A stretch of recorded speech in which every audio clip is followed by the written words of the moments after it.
تو یہ نیچر ہے, یہ فطرت ہے, یہ فطرت نے ذمہ داری لگائی ہے اس کی, اور آپ اس سے وہی کام روک رہے ہو, باقی سارے کام اس سے.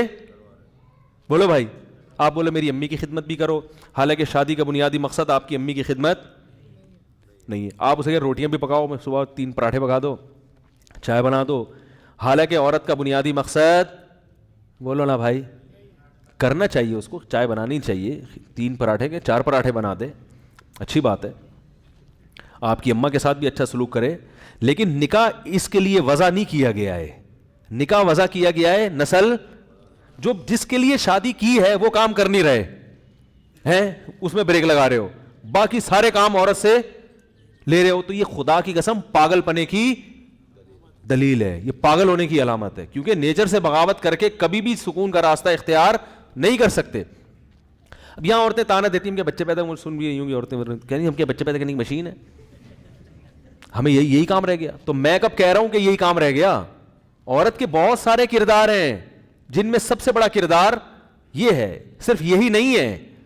جیسے مرد کے اللہ نے بہت سارے کام لگائے ہیں اس کے ذمے, لیکن مرد جب نکاح کرتا ہے یا عورت کسی مرد سے جب نکاح کرتی ہے تو سب سے بڑا مقصد عورت کا کیا ہوتا ہے؟ سہارا چاہیے اور معاشی, ارے بولو نا, معاشی اردو تو تھوڑی سی سیکھ لو یار, معاشی کفالت چاہیے اس کو, کہ میں اپنی اولاد کی تربیت کر سکوں گھر کی 4 دیواری میں سکون سے. مجھے اپنے اور میرے بچوں کا محافظ چاہیے, کیونکہ مرد کے بازوؤں میں اللہ نے طاقت اور قوت زیادہ رکھی. مجھے محافظ چاہیے, مجھے ایک محافظ چاہیے. تبھی میں کہتا ہوں کہ داماد کے انتخاب سے پہلے 2 چیزیں دیکھا کرو, شرافت اور صحت. آئی بات سامنے؟ ایسا نہ ہو کہ اس کے لیے 4 محافظ آپ کو رکھنے پڑیں. ایسے ایسے باریک باریک داماد مارکیٹ میں آ رہے ہیں, ایسے اتنے باریک, تو یار یعنی اب کیا کرے آدمی چھوڑے. تو موسیٰ علیہ السلام کو اپنی بیٹی جب دی نا انہوں نے, وہ جو تھے مدین میں جب گئے تھے حضرت موسیٰ علیہ السلام, تو وہ 2 بچیوں کو پانی پلایا انہوں نے. تو بچیوں نے کہا ان کو اجرت پہ رکھ لیں. تو والد نے کہا کہ اجرت کیا, میں اپنی ایک بیٹی تم سے شادی کرنا چاہتا ہوں. فوراً فیصلہ کر لیا, حالانکہ پہلی ملاقات ہے, پہلی ملاقات میں کوئی کسی کو داماد کے لیے سلیکشن نہیں کرتا. تو علماء نے لکھا ہے 2 چیزیں دیکھ لی تھی حضرت موسیٰ میں, ایک امانت, خیانت نہیں ہے, کیونکہ انہوں نے بچیوں کی طرف آنکھ اٹھا کے نہیں دیکھا, انہوں نے کہا بندہ شریف ہے. عورت کو یہ چاہیے کہ میرا میاں میرا ہو, آنکھ مٹک کے نہ کرے.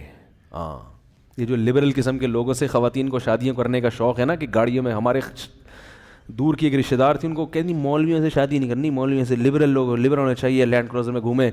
تو وہ لینڈ کروزر میں گھومتا بھی تھا اور بہت سیوں کو گھماتا بھی تھا.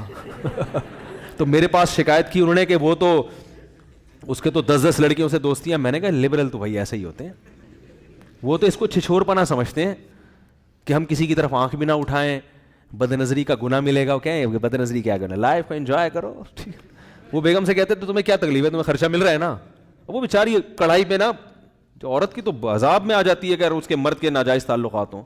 وہ تو برداشت, وہ کہتی میں نے شادی کیوں کی ہے, پھر وہ تو شادی اسی تحفظ کے لیے کی ہے نا کہ یہ میرا, مجھے اطمینان ہوگا کہ یہ اس کے 10 لڑکیوں سے تعلقات نہیں ہیں. تو خیر, تو جو ان کے والد تھے انہوں نے یہ دیکھ لیا کہ شعیب, یہ جو حضرت موسیٰ علیہ الصلوۃ والسلام ہیں, یہ آنکھ بھی اٹھا کے نہیں دیکھ, بندہ شریف ہے. اور صحت کا اندازہ لگا لیا کہ ڈول, بچیوں نے بتایا کہ لوگ کیسے ڈول کھینچ رہے تھے, انہوں نے ایسے کر کے ڈول, بازوؤں میں طاقت ہے. ظاہر ایک قبطی کو لڑائی چھڑوانے کے لیے تھپڑ مارا تھا اور وہ مر گیا, تو جس کو مارنے کے لیے تھپڑ ماریں گے وہ اس کا کیا حال ہوگا, ہیں اتنے صحت مند تھے. پیسہ نہیں دیکھا, کیونکہ جب آپ کی صحت اچھی ہو اور آپ ایمانت دار ہو تو پیسہ مل جاتا ہے. کیونکہ صحت صحیح نہیں ہوتی, محنت ہی نہیں کرتا, یا سست ہوتا ہے. تو یہ جو سست لوگ جاب گھر میں پڑے ہوتے ہیں نا, جاب تلاش نہیں کر رہے, صحت کا بھی ایشو ہوتا ہے, ڈپریشن کے مریض ہوتے ہیں, کسی کام میں دل ہی نہیں لگ رہا. صحت مند دیکھو بچے جب صبح صبح اٹھتا ہے نا, اس کو فریش ہوتا ہے تو کیسا اچھل کود کر رہا ہوتا ہے, کبھی ادھر جا رہا ہے, کبھی رات کو تھکا ہوا ہوتا ہے تو بار بلا وجہ ٹیں ٹیں لگا کے رکھی ہوئی ہوتی ہے اس نے. تو صحت اچھی ہوتی ہے تو دنیا آدمی کو رنگین معلوم ہوتی ہے, وہ مزہ آتا ہے جاب کرنے میں, کاروبار کرنے میں, ہر کام میں ہاتھ ڈالتا ہے وہ.